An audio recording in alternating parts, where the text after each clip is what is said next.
आज हम स्टार्ट करेंगे चैप्टर 9 एप्लीकेशन ऑफ ट्रिग्नोमेट्री, जिसके अंदर हम पढ़ने हाइट एंड डिस्टेंस के बारे में। तो इसके अंदर कुछ आपके बेसिक फॉर्मूले हैं। तो सबसे पहले हम बेसिक फॉर्मूले देख लेते हैं कौन कौन से हमारे यहाँ पर यूज होने वाले हैं। तो बेसिक फॉर्मूले जो होते हैं हमारे, सबसे पहले हमें पता होना चाहिए एंगल ऑफ एलिवेशन किसको कहते हैं। तो सबसे पहले हम देखेंगे यहाँ पर एंगल ऑफ एलिवेशन। अब एंगल ऑफ एलिवेशन का मतलब क्या होता है, जब नीचे से आप किसी भी चीज़ को ऊपर की तरफ देखते हो उसको एंगल ऑफ एलिवेशन कहा जाता है। सपोज करो आप यहाँ पर खड़े हुए और आपने कोई मीनार बनी हुई है, इस मीनार को आपने जो है देखना शुरू करा। आपने इस मीनार को नीचे से यहाँ से देखना शुरू करा। आपने अपनी दया दृष्टि कर दी इस पर, ये थोड़ी दया दृष्टि तिरछी होगी हमारी। चलो, तो यहाँ से देखना शुरू करा, ऊपर की तरफ देख रहे हैं। तो ये जो एंगल बनाएगा, इसको यहाँ से जो इसकी आँख के पास से एंगल बनाएंगे, तो वहाँ पर एक हम हॉरिजॉन्टल लाइन क्लिक करेंगे और इस हॉरिजॉन्टल के लाइन के साथ में जो एंगल बनेगा इसको कहते हैं एंगल ऑफ एलिवेशन। तो ये वाला जो थीटा एंगल है, इस एंगल का नाम क्या है? Angle of elevation. क्या कहते हैं? Angle of elevation. हिंदी में कहा जाता है उन्नयन कोण। क्या कहा जाता है इसको? उन्नयन कोण।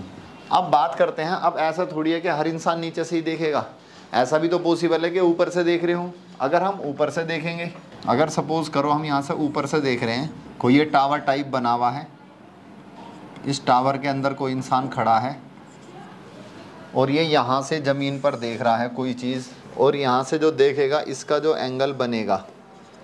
अब सबसे पहले जब एंगल बनेगा तो हमें यहाँ भी हॉरिजॉन्टल लाइन बनानी पड़ेगी और ये एंगल बना मेरा थीटा। इसको कहा जाता है एंगल ऑफ डिप्रेशन। क्या कहा जाता है इसको? Angle of depression. ये दो ही एंगल का यूज़ होगा इसके अंदर, हमें पता होना चाहिए। बेसिक इसका इसलिए पता होना चाहिए क्योंकि वरना आपको चैप्टर समझ में नहीं आएगा। तो जब ऊपर से नीचे देखेंगे तो एंगल ऑफ डिप्रेशन, और जब नीचे से ऊपर देखेंगे तो एंगल ऑफ एलिवेशन। तो एंगल ऑफ डिप्रेशन समझ में आ गया, एंगल ऑफ एलिवेशन समझ में आ गया। अब यहाँ पर हम कई बार इसको क्या यूज़, थोड़ा सा मॉडिफाई क्या करेंगे यहाँ पर। अब जो मेरा ये एंगल है, ये देखो यहाँ पर क्या, ये आपका Z बन रहा है अल्टरनेट एंगल। दो पैरेलल लाइन हो अगर मेरे पास और इनके बीच में ऐसे कोई लाइन, तो अगर ये वाला एंगल जितना है तो उतना ही हमारा ये वाला एंगल है। दोनों एंगल मेरे बराबर हो जाते हैं। तो अगर ये थीटा है तो ये भी कितना हो जाएगा? थीटा। इस तरह से हम ट्रायंगल के अंदर इसका यूज़ करने वाले हैं। और जो क्या चीज़ें यूज़ में आएंगी वो देख लेते हैं। एक आपने पढ़ा होगा कि कोई अगर हमारे पास राइट एंगल ट्रायंगल है और ये एंगल थीटा है, तो ये हो जाएगा बेस, ये परपेंडिकुलर और ये हो जाएगा हाइपोटेनियस। हमेशा एंगल के साथ वाला बेस होता है।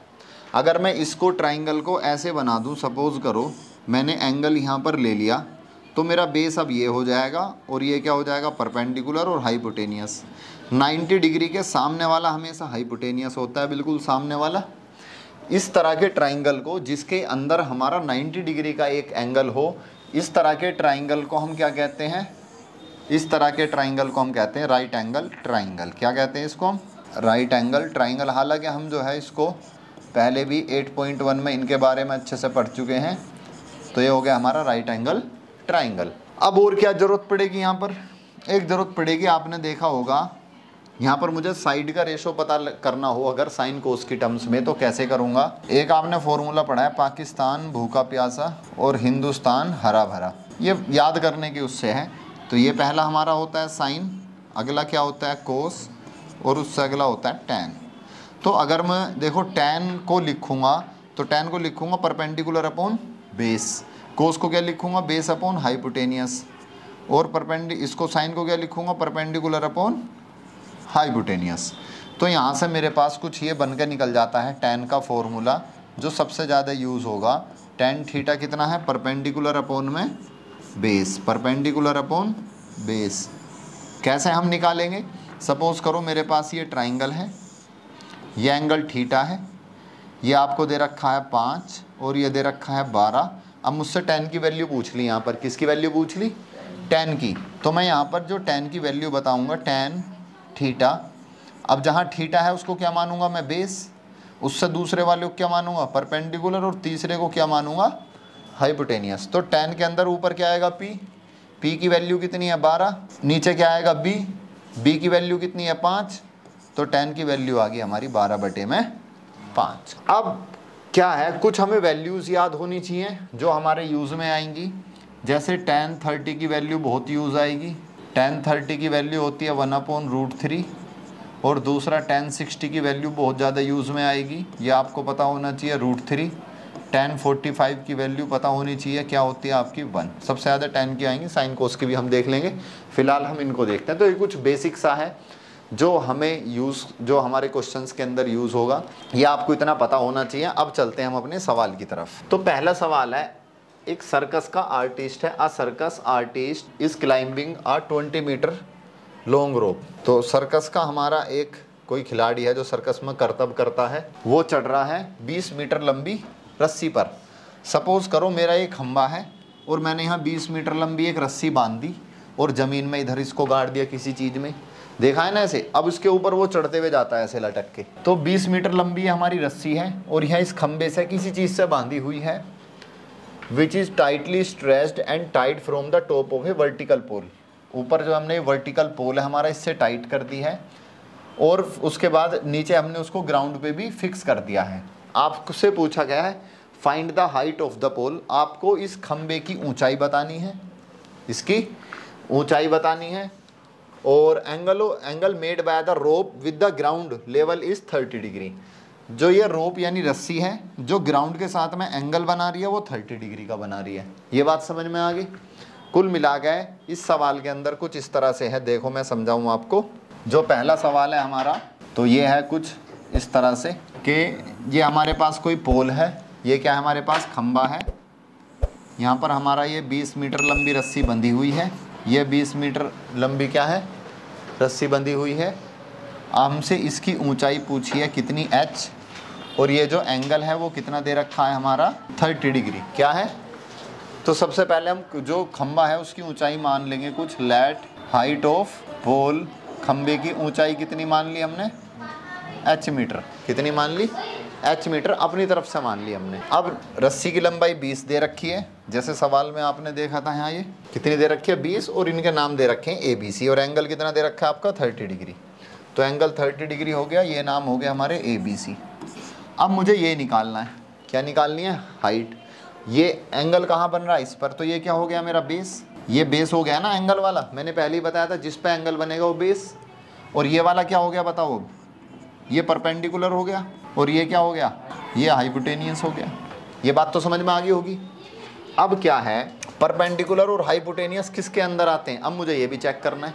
अगर मैं tan लूँगा तो tan में तो परपेंडिकुलर और बेस आते हैं, मुझे ना परपेंडिकुलर पता ना बेस पता, तो मैं tan तो यहाँ ले नहीं सकता। यहाँ क्या लेना पड़ेगा, जिसके अंदर परपेंडिकुलर आता हो और हाइपोटेनियस आता हो।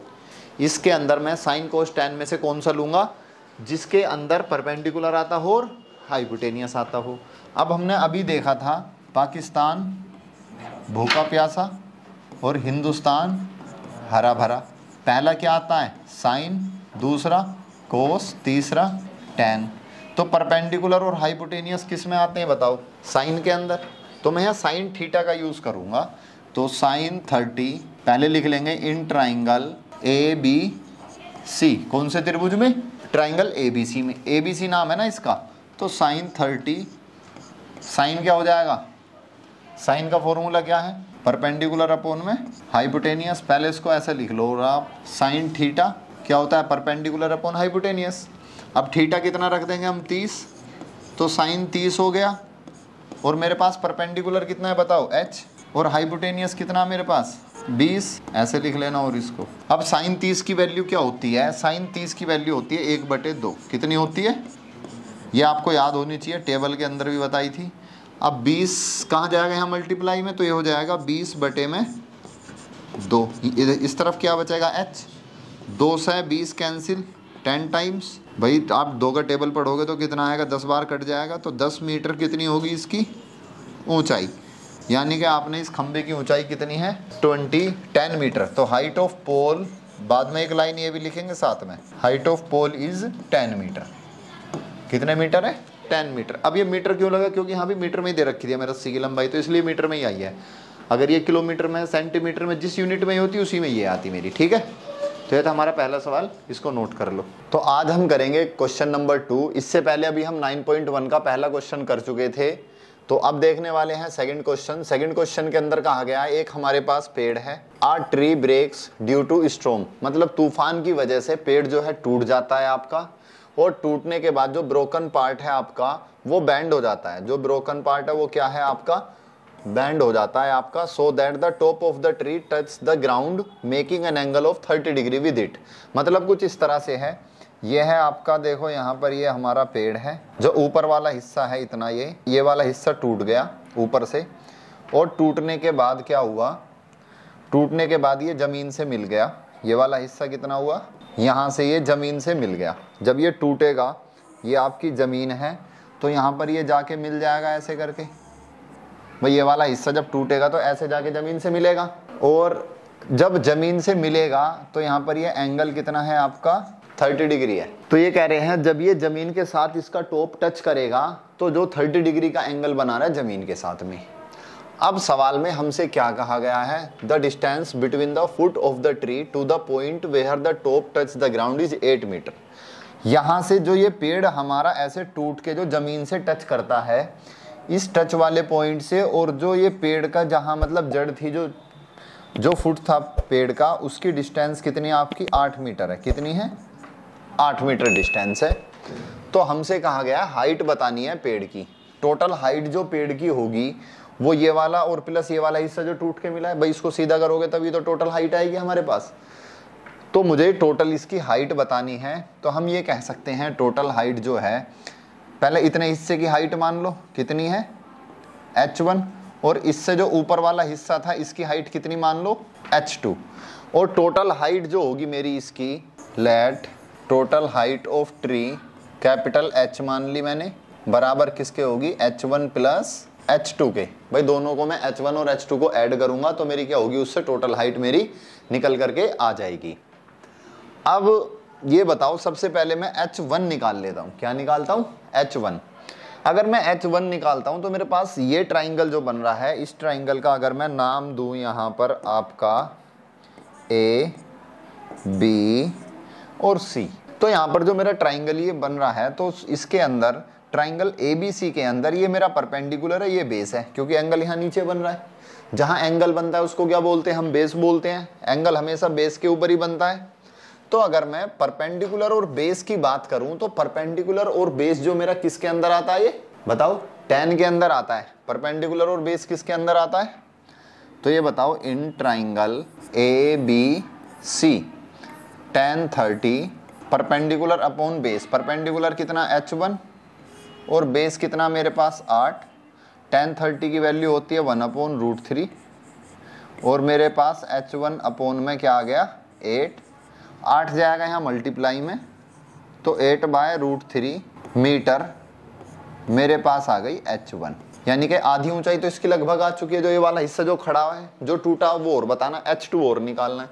अब मेरे पास h1 ये भी पता चल गया, ये भी पता चल गया। मैं वैसे h2 निकाल सकता हूँ। ये क्या, बेस, और ये क्या मेरे पास हाइपोटेनियस। बेस और हाइपोटेनियस किसके अंदर आता है, कोस के अंदर। किसके अंदर आता है, कोस के अंदर। तो अगर मैं cos 30 लगाता हूँ, क्या cos 30 क्या, बेस अपॉन में हाइपोटेनियस। बेस कितना मेरे पास 8 और हाइपोटेनियस कितना मेरे पास h2। cos 30 की वैल्यू अगर हम निकालते हैं, cos 30 की वैल्यू होती है √3 अपॉन में 2। कितनी वैल्यू होती है हमारी, √3 अपॉन में 2। तो ये आ गया 8 अपॉन में h2। अब मुझे h2 की वैल्यू निकालनी है, तो मैं क्या करूंगा, यहाँ से क्रॉस मल्टीप्लाई हो जाएगी। देखो h2 यहाँ पर जाएगा मल्टीप्लाई में और 2 यहाँ पर जाएगा, तो ये हो जाएगा √3 h2। 8 की 2 से मल्टीप्लाई होगी तो कितना हो जाएगा 16। अब √3 डिवाइड में आ जाएगा, तो मेरे पास h2 की वैल्यू भी आ गई। तो h2 की वैल्यू मेरे पास आ चुकी है 16 अपॉन में √3। लेकिन मुझे तो टोटल हाइट पूछी है सवाल के अंदर। भाई सवाल के अंदर पहले ही कहा गया था find the height of the tree. तो टोटल हाइट यानी कैपिटल H निकालना है मुझे। तो कैपिटल H क्या होगा बताओ, h1 प्लस h2, दोनों हाइट को प्लस कर दूंगा, टोटल हाइट आ जाएगी मेरे पास। h1 कितना आया था मेरे पास 8 अपॉन √3m, तो h1 आया था 8 अपॉन में √3 और h2 कितना आया था मेरे पास में 16/√3।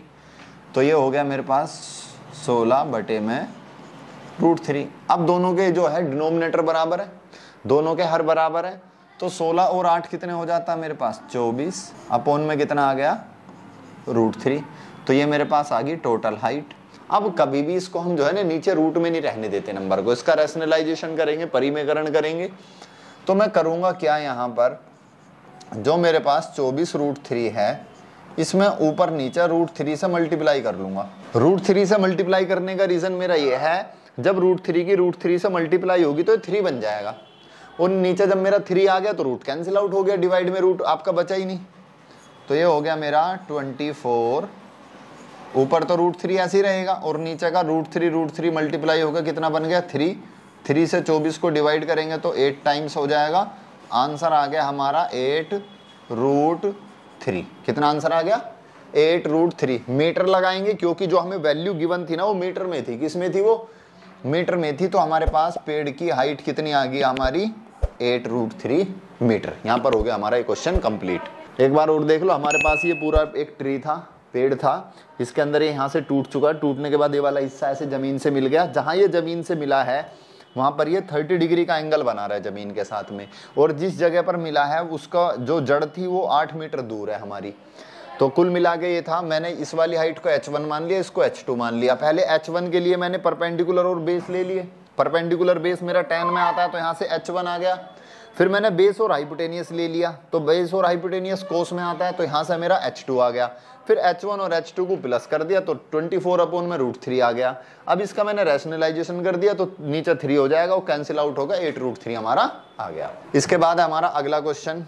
क्वेश्चन नंबर 3 है हमारा कि हमारा क्या है, एक कॉन्ट्रैक्टर है, plans to install 2 slides for the children to play in a park. एक कॉन्ट्रैक्टर 2 स्लाइड लगाता है पार्क के अंदर बच्चों को खेलने के लिए। For the children below the age of 5 years. उसमें 2 तरह के बच्चे होते हैं, जो 5 साल से छोटे हैं। She prefers to have a slide whose top is at height of 1.5 metre. यानी कि एक स्लाइड है मेरी ये वाली, ऐसे लगा दी है, ये छोटे बच्चों के लिए है, जिनकी इसकी हाइट कितनी है 1.5 मीटर। कितनी हाइट है इसकी 1.5 मीटर हाइट है।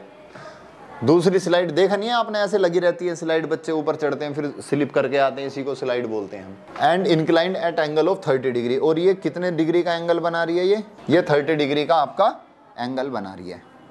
अब इसके बाद whereas for elder children she wants to have a steep slide at a height of 3 metre. बड़े बच्चों के लिए उसने क्या, एक थोड़ी बड़ी स्लाइड बनाई। ये बड़ी स्लाइड हो गई आपकी, इसकी हाइट कितनी है आपकी 3 मीटर है, और ये ग्राउंड के साथ कितना एंगल बना रही है 60 डिग्री का। कितना एंगल बना रही है 60 डिग्री का। तो what should be the length of slide in each case. इस वाले केस में इस स्लाइड की लेंथ बतानी है, यानी हाइपोटेनियस बताना है, और इस वाले केस में मुझे इसकी लेंथ बतानी है स्लाइड की। कुल मिला के दोनों ट्राइंगल के अंदर मुझे क्या बताना है, हाइपोटेनियस बताना है। इनका नाम रख देते हैं A B C P Q R। दो हमें एक तो AC की लंबाई बतानी है और PR की लंबाई बतानी है। तो सबसे पहले हम लिख लेंगे late length of 2 slides L1 and L2। इसकी लेंथ L1 मान लो और इस वाले कितनी मान लो L2। तो कुल मिला के हमें L1 और L2 फाइंड आउट करनी है।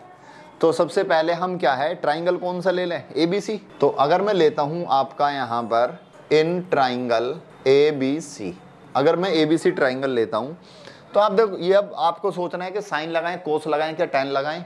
अब मुझे यहाँ 2 चीज नजर आ रही हैं, एक तो परपेंडिकुलर है, ये मेरा बेस हो गया एंगल के साथ वाला, ये परपेंडिकुलर हो रही है हाइपोटेनियस। यहाँ जिक्र आ रहा है किसका, परपेंडिकुलर मुझे दे रखा है और हाइपोटेनियस मुझे निकालना है। तो परपेंडिकुलर और हाइपोटेनियस हमारा किसके अंदर आता है, साइन के अंदर आता है। किसके अंदर आता है, साइन के अंदर। तो मैं यहाँ पर क्या लगाऊंगा, साइन लगाऊंगा। बात समझ में, क्यों ले रहा हूं मैं साइन यहाँ पर। तो यहाँ पर मेरा लगेगा साइन, एंगल कितना है मेरा 30 डिग्री, तो ये हो गया साइन 30। अब क्या आएगा, साइन की वैल्यू क्या होती है, परपेंडिकुलर अपॉन हाइपोटेनियस। ये याद हो आपको, बताया था मैंने, P B P H H B. तो ये वाला आता है मेरा साइन के अंदर, किस में आता है साइन। ये वाला किस में आता है कोस, ये किस में आता है टैन में। तो साइन क्या होता है, परपेंडिकुलर अपॉन हाइपोटेनियस। तो इसलिए मैंने साइन लिया है। तो यहाँ पर परपेंडिकुलर कितना है मेरा 1.5, कितना है 1.5, और हाइपोटेनियस कितना, लेंथ L1 जो मुझे निकालनी है। साइन 30 की वैल्यू आपको पता है 1/2 होती है, 1/2 होती है साइन 30 की वैल्यू। तो साइन 30 की वैल्यू मैं यहाँ पर रख दूंगा कितनी, 1/2। अब मेरे पास आ गया 1.5 अपॉन में L1। अब क्रॉस मल्टीप्लाई कर दो, क्रॉस मल्टीप्लाई करेंगे तो L1 की मल्टीप्लाई 1 से होगी तो क्या आएगा L1, 2 की मल्टीप्लाई 1.5 से होगी तो कितना हो जाएगा 3। भाई 1.5 का 1.5 का डबल करोगे तो 3 हो जाएगा ना, तो 3 आ जाएगी, तो ये आ गई 3 मीटर। कितना आ गई? L1 की लंबाई पता चल गई एक स्लाइड की। अब इसकी देख लो दूसरे की, इस ट्राइंगल का नाम क्या? PQR, in triangle PQR। अब इसके अंदर भी देखो परपेंडिकुलर और हाइपोटेनियस की बात आ रही है। जब परपेंडिकुलर और हाइपोटेनियस की बात है तो कौन आता है इसमें? साइन आता है। तो यहाँ भी क्या लूंगा मैं? इस वाले ट्राइंगल में भी साइन लूंगा। तो अच्छा, कभी आप सोचना नहीं जी हम तो tan लेंगे तो tan सा आंसर नहीं आने वाला। अगर आपने देखो tan ले लिया, खुद सोचो, तो tan के अंदर क्या है आपका? ये निकल के आएगा बेस, क्योंकि परपेंडिकुलर अपॉन बेस होता है tan में। परपेंडिकुलर दे रखा, बेस निकल के आ जाएगा, और बेस हमें चाहिए नहीं सवाल में। हमें सवाल में क्या चाहिए? हाइपोटेनियस चाहिए। तो इन ट्राइंगल, तो हम यहाँ क्या लगाएंगे? साइन 60। कितना आ गया? साइन 60 परपेंडिकुलर अपॉन में हाइपोटेनियस, परपेंडिकुलर 3 और हाइपोटेनियस कितना? L2। तो परपेंडिकुलर 3 आ गया ऊपर और हाइपोटेनियस L2 आ गया। साइन 60 की वैल्यू कितनी होती है? √3 अपॉन में 2 इक्वल टू 3 अपॉन में L2। अब मुझे L2 की वैल्यू निकालनी है तो क्रॉस मल्टीप्लाई होगी, तो ये हो जाएगा √3, L2 गया मल्टीप्लाई में, L2 3 की 2 से गुणा करेंगे तो कितना आ जाएगा? 6 L2। √3 कहाँ जाएगा? डिवाइड में, तो 6 अपॉन में क्या आ गया? √3। अब इसका तो आंसर ठीक है, कोई रूट नहीं है इसमें, इसको लेकिन मुझे थोड़ा सा सोल्व करना पड़ेगा। नीचे रूट आ गया डिवाइड में, तो अब मैं क्या करूंगा? यहाँ पर √3 की ऊपर नीचे मल्टीप्लाई कर दूंगा। यही तो हमारे पास ऑप्शन है एक। तो अगर आप मल्टीप्लाई करते हो L2 इक्वल टू 6/√3 इंटू में √3 की ऊपर भी करनी पड़ेगी और √3 की ही नीचे करनी पड़ेगी आपको। तो अब ये बताओ मेरे पास कितना आ गया? ये L2 6 की √3 से करेंगे तो 6√3 आएगा, और √3 की √3 से करेंगे तो कितना आएगा? 3। अब 3 से मेरा 6 देखो कैंसिल आउट हो रहा है, कितने टाइम्स? 2 टाइम्स। तो मेरे पास L2 की वैल्यू आ गई 2√3 मीटर। 2 है भाई ये, ठीक है। तो L2 की वैल्यू कितनी आ गई? 2√3 मीटर। ये हो गया इसका आंसर। समझ में आया? हमारे पास 2 स्लाइड थी, एक छोटी स्लाइड थी, एक बड़ी स्लाइड थी। दोनों स्लाइड की हमसे लेंथ पूछी गई है सवाल के अंदर, और कहा गया जो पहली स्लाइड लगाई गई है 1.5 मीटर हाइट पे लगाई गई है, दूसरी स्लाइड 3 मीटर पे लगाई गई है। दोनों के एंगल दे दिए हमने, यहाँ पर उनको L1 L2 मान लिया उनकी लेंथ को स्लाइड की, और यहाँ पर हमने उनको सोल्व कर दिया।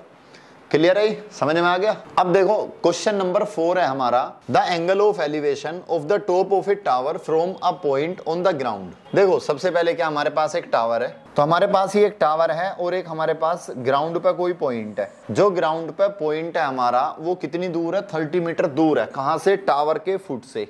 कितना? 30 मीटर। ये टावर है हमारा, इस टावर के फुट से, जहां पर मतलब टावर खड़ा है उसको जड़ को बोलते हैं हम, उसके पैर को, मतलब उसके यहां से 30 मीटर दूर एक पॉइंट है हमारा। ये ग्राउंड पे कोई क्या है? पॉइंट है। अब इस पॉइंट से टावर की जो हाइट का यानी कि टॉप का जो एंगल है वो एंगल ऑफ एलिवेशन कितना है हमारा? वो है हमारा 30 डिग्री। कितना है? 30 डिग्री। अब आपसे कहा गया है इस टावर की आपको हाइट बतानी है, तो इस टावर की हाइट मान ली हमने h, तो ये 4th का आंसर है। तो पहले आपको मानना पड़ेगा let height of tower is h। Tower की हाइट कितनी है? h। अब देखो कॉमन सेंस लगाने वाली बात है, वही चीजें बार बार हम रिपीट करेंगे। यह मेरा परपेंडिकुलर आ रहा है और बेस आ रहा है, परपेंडिकुलर निकालना है और बेस मुझे गिवन है, तो ऐसी सिचुएशन में हम किसका यूज करेंगे? tan का। तो हम क्या लगाएंगे यहाँ पर? tan 30 परपेंडिकुलर अपॉन में बेस। परपेंडिकुलर कितना है मेरा? h, और बेस कितना है मेरा? 30। tan 30 की वैल्यू हमें ऑलरेडी पता है 1/√3 होती है, और ये आ गया h अपॉन में 30। अब मुझे तो h की वैल्यू चाहिए, 30 कहाँ जाएगा? मल्टीप्लाई में इधर। तो मेरे पास h की वैल्यू आ गई 30 मल्टीप्लाई में गया 30 अपॉन में √3 बराबर कितना आ गया? h। अब फिर वही टेंशन होगी, नीचे रूट आ गया, तो मुझे √3 से ऊपर नीचे क्या करूंगा? मल्टीप्लाई करूंगा। तो 30 अपॉन में √3, मैंने √3 से ऊपर नीचे मल्टीप्लाई कर ली, तो ये हो जाएगा मेरा, जब इसकी मल्टीप्लाई होगी 30√3 अपॉन में √3 से √3 की मल्टीप्लाई होगी तो 3 इक्वल टू h। 3 से 30 कैंसिल आउट 10 टाइम्स। अब क्या बचा हमारे पास? tan√3 metre. हाइट कितनी आ गई हमारे इसकी टावर की? tan√3 metre. ये था हमारा question number 4।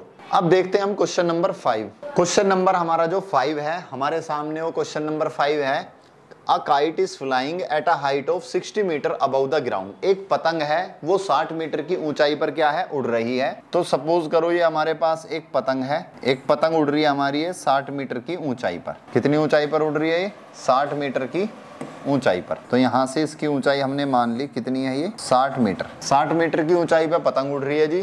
The string attached to the kite is temporarily tied to a point on the ground. इसकी जो स्ट्रिंग है, जो इससे धागा बंधा हुआ है, उसको हमने ग्राउंड पे क्या कर दिया है, टाइट कर दिया है किसी जगह पर। The inclination of the string with the ground is 60 degree. जो इसका इंक्लाइनेशन एंगल है वो कितना है ग्राउंड के साथ में। जो इससे रस्सी मतलब जिससे पतंग उड़ाते हैं उस रस्सी को, उस डोर को हमने कहाँ बांध दिया है, नीचे। और वो जब जमीन पे बांध रहे हैं तो कितनी है उसकी, वो एंगल कितना बना रहे हैं, 60 डिग्री के साथ में। आगे आपसे कहा गया find the length of the string. तो हमें क्या है, इस जो डोर है इसकी लंबाई बतानी है, इसकी स्ट्रिंग की लेंथ बतानी है। तो अब हमें ये बतानी है यहाँ से यहाँ तक की इसकी लंबाई कितनी है। कुल मिला के इसकी लंबाई मान ली हमने L। कितनी मान ली, L। तो हम यहाँ सवाल में लिखते हैं late length of string, string कहते हैं डोर को, इज L। कितनी है, L है हमारे पास। अब मुझे सवाल में हाइपोटेनियस निकालना है और मुझे परपेंडिकुलर दे रखा है। तो परपेंडिकुलर और हाइपोटेनियस किसका कॉम्बिनेशन बनता है हमारा, साइन का। किसका कॉम्बिनेशन बनेगा, साइन का। तो मैं यहाँ लगाऊंगा साइन, एंगल कितना है 60, साइन 60। साइन 60 की वैल्यू क्या, परपेंडिकुलर अपॉन में हाइपोटेनियस। परपेंडिकुलर 60 हो गया, हाइपोटेनियस कितना आ गया L। साइन 60 की वैल्यू होती है √3 अपॉन में 2 इक्वल टू 60 अपॉन में L आ गया। अब क्रॉस मल्टीप्लाई करेंगे हम, L यहाँ जाएगा मल्टीप्लाई में तो √3 L, 60 की 2 से मल्टीप्लाई करेंगे तो 120 हो जाएगा। 3 कहाँ जाएगा, डिवाइड में, L इक्वल टू 120 अपॉन में √3। अब दिक्कत वही आ गई, फिर हमें नीचे क्या है, रूट आ गया। तो हमें इसका क्या करना पड़ेगा, रैशनलाइजेशन हमें करना पड़ेगा। ये नीचे √3 है हमारा, तो ऊपर नीचे √3 से क्या करेंगे हम, यहाँ पर मल्टीप्लाई कर देंगे। अब जब मल्टीप्लाई आप कर दोगे तो मेरे भाई यहाँ पर क्या, ऊपर वाला क्या हो जाएगा 120 √3 और नीचे √3 की मल्टीप्लाई 3 से कैंसिल आउट, कितना 4 टाइम्स और 0 ऐसी आ गई। तो L की वैल्यू हमारे पास आ चुकी है 40 √3।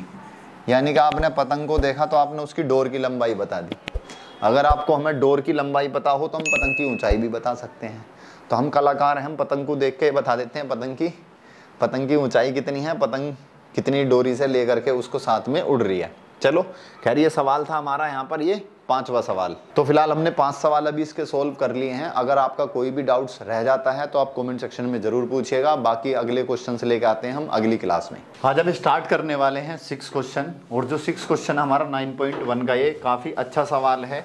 इसी को हम अच्छे से करके देखेंगे, विजिबल होगा आपको ये सभी को क्वेश्चन ये। तो इसके अंदर क्या कहा गया है, a 1.5 metre tall boy is standing at some distance from a 30 metre tall building. एक 1.5 मीटर लड़का है, 30 मीटर जो ऊंची हमारी बिल्डिंग है उससे थोड़ी डिस्टेंस पे खड़ा हुआ है। सपोज करो ये हमारे पास बिल्डिंग है एक, और इससे कुछ डिस्टेंस पर यहाँ पर एक हमारा लड़का खड़ा हुआ है। अब आगे कहा गया है इसके अंदर, the elevation from his eyes to the top of the building increase from 30 to 60 degree as he walks towards the building find the. जैसे ही लड़का बिल्डिंग की तरफ को चलता है तो उसका जो एंगल है पहले 30 डिग्री था, उसके बाद 60 डिग्री हो जाता है। तो हमसे पूछा है उसने कितनी डिस्टेंस ट्रेवल की है। देखो सपोज करो पहले लड़का था इस जगह पर, अब यहाँ से ये कितना एंगल बन रहा है हमारा, सबसे पहले एंगल बन रहा है कितना 30 डिग्री। जैसे जैसे हम इसके पास को जाएंगे वैसे वैसे एंगल बढ़ता चला जाएगा, क्योंकि जैसे जैसे आप आओगे एक टाइम ऐसा आएगा जब यहाँ पर आ जाओगे तो 90 डिग्री हो जाएगा। तो इसका मतलब ये हुआ जैसे जैसे हम पास को आते हैं वैसे वैसे क्या होता है, हमारा एंगल बढ़ता चला जाता है। तो जब ये लड़का यहाँ पर आ गया थोड़ी देर बाद, तो ये एंगल कितना हो गया आपका 60 डिग्री। तो सवाल के अंदर ये पूछा गया है कि उसने कितनी डिस्टेंस ट्रेवल की है। सपोज करो उसने x डिस्टेंस ट्रेवल की है। कितनी डिस्टेंस ट्रेवल की है, x। तो इस चीज़ को हम लिख लेंगे, let boy walks x metre towards the building. Building की ओर कितनी दूरी चलता है, वो x मीटर चलता है। अब यहाँ पर मैं इनके नाम दे दूँ A B C D। तो यहाँ पर मेरे पास 2 ट्राइंगल बन रहे हैं, एक तो 60 डिग्री वाला और एक 30 डिग्री वाला। तो मैं दोनों को लेकर यहाँ पर सोल्व करता हूँ, और मुझे इसकी हाइट भी दे रखी है, बिल्डिंग की हाइट कितनी है मेरे पास 30 मीटर, 30 मीटर मेरे पास बिल्डिंग की हाइट है। तो सबसे पहले हम यहाँ पर एक लेंगे, कोई सा भी ट्राइंगल ले सकते हो आप पहले, चाहे 30 डिग्री वाला या फिर 60 डिग्री वाला। अगर मैं लेता हूँ इन ट्राइंगल 60 वाला ले लेते हैं ABC, in triangle ABC tan की वैल्यू लेंगे क्योंकि परपेंडिकुलर और बेस की बात आ रही है। तो tan एंगल कितना है 60, tan 60, tan की वैल्यू क्या होती है परपेंडिकुलर अपॉन में बेस। तो परपेंडिकुलर कितना है 30 और बेस कितना मेरा BC, कितना है BC। tan 60 की वैल्यू होती है मेरी √3 और 30 मेरा ऐसे ही आ जाएगा अपॉन में BC। BC यहाँ पर जाएगा और √3 डिवाइड में आ जाएगा, तो BC की वैल्यू आ गई मेरी 30 अपॉन में √3 मीटर। फिलहाल मेरे पास BC आ चुका है। अब मैं दूसरा ट्राइंगल लेता हूँ 30 डिग्री वाला। दूसरा ट्राइंगल जब मैं लूँगा इन ट्राइंगल ABD, कुछ बच्चे सोचते हैं कि सर ये वाला ट्राइंगल ले लो इतना ADC नहीं ले सकता क्योंकि इसके अंदर ये 90 डिग्री नहीं बन रहा। तो जहाँ 90 डिग्री मेरा इस वाले में बनना है तो मैं ABD पूरा लूँगा। ये क्या लूँगा पूरा ट्राइंगल। तो इसके अंदर क्या आ जाएगा मेरा tan 30 और tan 30 की वैल्यू कितनी हो जाएगी परपेंडिकुलर अपॉन में बेस। परपेंडिकुलर कितना 30, बेस कितना है मेरा पूरा BD, कितना है BD। अब मेरे पास जो वैल्यू आएगी tan 30 की वैल्यू कितनी होती है 1 अपॉन √3 इक्वल टू 30 अपॉन में BD। अब क्रॉस मल्टीप्लाई कर दूं तो BD यहाँ जाएगा मल्टीप्लाई में और जो √3 है 30 के साथ मल्टीप्लाई में आ जाएगा, 30 इंटू में √3। अब क्या है एक चीज़ बताओ, जो BD है BD को मैं दो पार्ट में लिख सकता हूँ BC प्लस CD। भाई मेरे पास जो BD है इसको मैं क्या लिख सकता हूँ BC plus CD equal to 30 √3। मैंने BD को तोड़ के लिख लिया, पूरा BD था दो हिस्सों में लिख लिया इसको, कोई दिक्कत। अब मेरे पास BC की वैल्यू कितनी दे रखी है 30 √3। तो फ्रॉम इक्वेशन फर्स्ट BC की वैल्यू कितनी है मेरे पास, तो यहाँ BC की वैल्यू रख दूंगा 30 अपॉन में √3 और CD को मैंने क्या माना था x माना था, ये x आ गया इक्वल टू 30 √3। अब इसको मैं इस तरफ ले जाऊंगा माइनस कर दूंगा और मैं x की वैल्यू यहाँ पर निकाल लूंगा। तो x की वैल्यू आ गई मेरी 30 √3 माइनस 30 अपॉन में √3। अब क्या होगा यहाँ पर एलसीएम लेना पड़ेगा, √3 की यहाँ पर मल्टीप्लाई होगी तो √3 की √3 से मल्टीप्लाई करेंगे कितना हो जाएगा हमारा 3 हो जाएगा। तो कुल मिला के यहाँ पर हमारे पास वैल्यू आ गई x की 30 इंटू में 3 माइनस के 30 और अपॉन में कितना आ जाएगा √3। 30 की 3 से मल्टीप्लाई करेंगे तो कितना आ जाएगा 90 माइनस 30 अपॉन में √3। 90 में से 30 जाएंगे तो कितना बचेगा 60 अपॉन में √3। अब नीचे हम रूट नहीं रखते तो उसकी क्या करेंगे रैशनलाइजेशन करेंगे। तो मैं क्या करूँगा ऊपर नीचे √3 की क्या कर लूँगा मल्टीप्लाई कर लूँगा। तो मेरे पास ऊपर हो जाएगा 60 √3 अपॉन में 3। 3 से मैं जब इसको डिवाइड करूँगा तो मेरे पास वैल्यू आ गई 20 √3। कुल मिला के जो लड़का है वो 20 √3 मीटर जो है इस तरफ को वो चला है, D से C तक जो चला है कितना चला है वो 20 √3 मीटर। ठीक है, अगला सवाल है हमारा 7वां क्वेश्चन। इसके अंदर कहा गया है from a point on the ground the angle of elevation of the bottom and the top of a transmission tower fixed at the top of a 20 metre high building are 45 and 60 degree. कुल मिला के ये है हमारे पास क्या है एक tower है और जो टावर है वो किसके ऊपर 20 मीटर ऊंची बिल्डिंग के ऊपर फिक्स कर दिया है। जैसे देखा होगा आपने कई बार मकानों के ऊपर टावर लगते हैं। तो यहाँ तक हमारी कोई ये बिल्डिंग होगी 20 मीटर ऊंची, इसके ऊपर एक टावर लगा हुआ है। ये क्या है हमारी बिल्डिंग और इसके ऊपर क्या है ये हमारा टावर। अब सवाल में ये बताया गया है जो ग्राउंड है कहीं इस पर एक पॉइंट है तो इसके जो टॉप का एंगल है, जो टॉप इसका टॉप भी कुछ ना कुछ एंगल बना रहा होगा यहाँ और इसका बॉटम भी। भाई इसका टावर का टॉप ये है और टावर का बॉटम ये है। तो जो टॉप एंगल बना रहा है वो 60 डिग्री का बना रहा है और बॉटम कितना बना रहा है 45 का। और ये कितना बन रहा है पूरा आपका ये वाला जो एंगल है ये पूरा है एंगल यहाँ से यहाँ तक 60 डिग्री वाला ये है। ठीक है, ये कितना है हमारा 60 डिग्री का। अब इस सवाल के अंदर हमसे जो पूछा गया है वो पूछा गया find the height of the tower. तो ये जो टावर है इसकी हाइट को मैंने h मान लिया है, ये हमसे पूछा गया है। दूसरी चीज़, जो बिल्डिंग की हाइट है ये हमें सवाल में दी गई है कितनी, 20 मीटर, 20 मीटर हमें बिल्डिंग की हाइट दी गई है, ये सवाल है कुछ। अब इसके अंदर सबसे पहले मैं क्या करूँगा, इसको ट्राइंगल के नाम दे देते हैं ABCD। सबसे पहले मैं ट्राइंगल लूँगा BCD। कौन सा ट्राइंगल लूँगा, इन ट्राइंगल BCD। हमेशा याद रखना, जब कभी भी आपका 45 वाला एंगल हो तो जितना परपेंडिकुलर होगा उतना ही बेस हो जाता है, हमेशा ये बराबर हो जाते हैं। कभी भी 45 डिग्री एंगल होता है, कैसे होता है वो देख लेते हैं। In triangle BCD tan 45 equal to perpendicular upon base. Perpendicular कितना है 20 और बेस कितना हमारे पास CD। tan 45 की वैल्यू 1, तो 20 अपॉन में CD मल्टीप्लाई में जाएगा तो CD की वैल्यू कितनी आ गई 20 मीटर। तो देखो ये 20 था तो ये भी कितना हो गया 20। क्यों हुआ, क्योंकि एंगल 45 था, 45 की वैल्यू 1 होती है तो सोल्व करेंगे उतना ही आएगा। तो हमेशा आप डायरेक्ट भी सोच सकते हो, अगर ये 45 है ये 20 है तो ये भी कितना हो जाएगा 20 हो जाएगा। अब मैं ट्राइंगल ले लेता हूँ बड़ा वाला, इन ट्राइंगल ACD। तो ट्राइंगल ACD हमने ले लिया, इसके अंदर क्या लगाएंगे tan 60, tan का फिर वही फॉर्मूला परपेंडिकुलर अपॉन बेस। तो परपेंडिकुलर की मैं बात करूं, पूरा यहाँ से यहाँ तक मेरा परपेंडिकुलर जो होगा वो AC है और बेस कितना है मेरा CD। अब tan 60 की वैल्यू क्या है मेरी, tan 60 की वैल्यू है √3। AC को लिख सकता हूं मैं H+20, कितना H+20 अपॉन में। उसके बाद जो CD की वैल्यू मुझे गिवन है कितनी है वो मेरी 20 यहाँ लिख दिया। अब 20 की मल्टीप्लाई होगी √3 में तो ये हो जाएगा 20 √3 इक्वल टू H+20। इस वाले 20 को इधर ले आएंगे, माइनस में आ जाएगा ये, और यहाँ बचा ये H। यहाँ 20 दोनों में कॉमन आ रहा है तो 20 को हमने कॉमन ले लिया, ये बचा मेरे पास √3 - 1 मीटर। तो हाइट कितनी आ गई हमारे इस टावर की 20 √3 - 1 मीटर। अब हम क्वेश्चन नंबर 8 पर। तो क्वेश्चन नंबर 8 के अंदर कहा गया है a statue 1.6 metre tall stands on the top of a pedestal from a point on the ground. The angle of elevation of the top of the statue is 60 degree and from the same point of angle of elevation of the top of the pedestal is 45 degree. Find the height of the pedestal.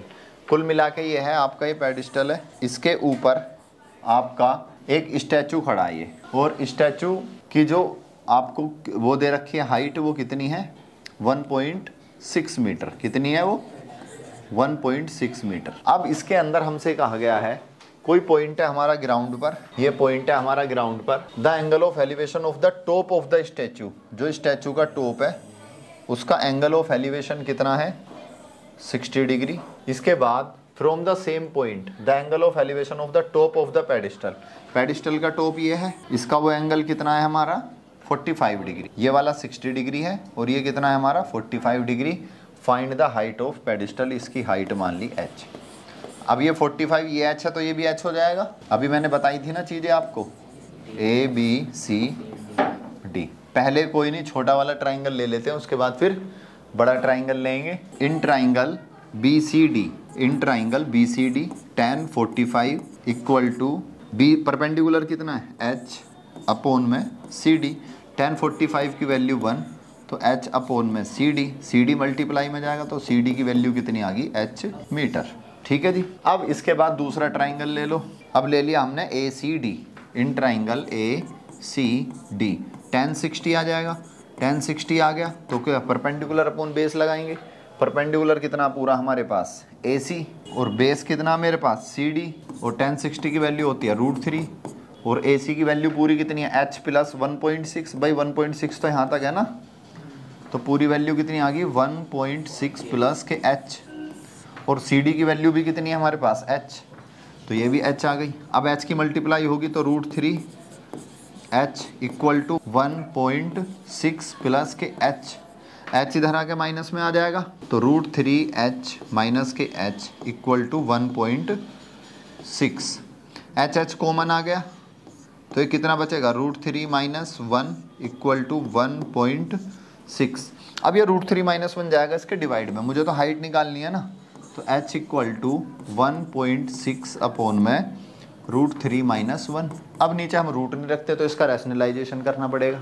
Rationalisation अगर हम करेंगे तो कितना आएगा 1.6 upon में √3 - 1। ऊपर नीचे है, जो भी नंबर नीचे रहता है उसी की ऊपर नीचे मल्टीप्लाई करते हैं, बस साइन चेंज कर देते हैं। तो हम किसकी मल्टीप्लाई करेंगे? √3 + 1 की। ऊपर नीचे √3 + 1 की मल्टीप्लाई कर दी। h की वैल्यू आ गई 1.6 इंटू में √3 + 1 अपॉन में। अब आ जाएगा a - b और a + b का फॉर्मूला लगेगा यहाँ। किसका? a - b और a + b का। तो ये क्या हो जाएगा? a का स्क्वायर माइनस b का स्क्वायर। तो h की वैल्यू हमारे पास आ चुकी है 1.6 √3 + 1। √3 का स्क्वायर करेंगे 3 - 1। तो कुल मिला के हमारे पास आंसर जो आएगा वो आंसर आएगा h = 1.6 और जो यहाँ पर था हमारा √3 + 1 और नीचे कितना बचेगा? 2। तो √3 + 1 अपॉन में 2 से इसको डिवाइड कर दो तो 0.8। तो h की वैल्यू आ गई हमारे पास 0.8 √3 + 1 मीटर। ये हाइट आ गई किसकी? पेडेस्टल की, जो हमसे सवाल के अंदर इसके अंदर पूछी थी, find the height of the pedestal. ठीक है, देखो क्वेश्चन नंबर 9 के अंदर क्या है? The angle of elevation of the top of a building from the foot of the tower is 30 degree. यानी कि हमारे पास क्या है? एक हमारे पास टावर है और दूसरा क्या है? हमारे पास एक बिल्डिंग है। ये दोनों की दोनों ग्राउंड पे बनी हुई हैं। तो इसमें कहा गया है angle of elevation of the top of A building from the foot of the tower. ये टावर का वो हो गया नी फुट और ये बिल्डिंग का टॉप हो गया। इसका एंगल कितना है? 30 degree. And the angle of elevation of the top of the tower from the foot of the building is 60 degree. ये कितना है? 60 डिग्री। हमसे पूछा है if the tower is 50 metre इसकी जो हाइट है वो कितनी है? 50 मीटर है। तो हमसे बिल्डिंग की हाइट पूछी गई है। हमने मान लिया बिल्डिंग की हाइट कितनी है हमारी? h। इस ट्राइंगल का नाम दे दिया ABCD। तो हमारे पास दो ट्राइंगल है, एक तो ABC और दूसरा क्या है? DBC। दो ट्राइंगल है हमारे पास, तो कोई सा भी ले लो। पहले ले लेते हैं हम triangle ABC। In triangle ABC जब मैं लूँगा तो मेरे पास एंगल कितना है? 60 डिग्री। तो tan 60 perpendicular upon base. Perpendicular कितना है? 50 और बेस कितना है? BC। तो 50 अपॉन में BC। tan 60 की वैल्यू कितनी होती है मेरी? √3 = 50 अपॉन में BC। मेरा BC यहाँ पर जाएगा तो BC की वैल्यू आ गई 50 डिवाइड बाय √3 मीटर। एक ट्राइंगल हो गया। अब दूसरा ले लो। मैं कौन सा लेता हूँ? Triangle BCD। इन ट्राइंगल BCD के अंदर एंगल कितना आ रहा है? 30 डिग्री। tan 30 और परपेंडिकुलर अपॉन बेस तो h अपॉन में BC क्या आएगा? मल्टीप्लाई में tan 30 की वैल्यू कितनी है? 1 अपॉन √3 h अपॉन में BC। अब क्या है? BC यहाँ पर मल्टीप्लाई में जाएगा और √3 किसके साथ जाएगा? h में। तो BC बराबर √3h। और BC की वैल्यू कितनी आई थी हमारे पास? 50 बटे में √3। तो फ्रॉम इक्वेशन फर्स्ट BC की वैल्यू कितनी है? 50 अपॉन में √3 = √3h। मुझे तो h की वैल्यू निकालनी है। √3 कहाँ आएगा? डिवाइड में। तो 50 जब √3 है डिवाइड में आएगा इसके साथ में तो क्या हो जाएगा? ये √3 की √3 से मल्टीप्लाई होगी तो क्या बन जाएगा? 3। तो h की वैल्यू आ गई 50/3 मीटर। ठीक है। और अगर हम इसको डिवाइड करेंगे तो डिवाइड करने पर हमारा आंसर क्या आ जाएगा? जैसे 50 को अगर आपको प्रॉपर तरीके से आंसर लिखना है तो 3 × 1 = 3, 2 0 3 6 = 18, 2 क्या आ गया? रिमाइंडर। तो इसको मैं ऐसे भी लिख सकता हूँ 16 2/3 मीटर। तो आप इसको ऐसे भी लिख सकते हो। h की वैल्यू 16 2/3 मीटर। ठीक है। तो यहाँ तक जो है हमने आपके 9 क्वेश्चन कर लिए हैं। इसके बाद के आगे क्वेश्चन हम अगली क्लास में करते हैं। मिलते हैं आपसे अगली क्लास में। तब तक के लिए thank you so much and good bye.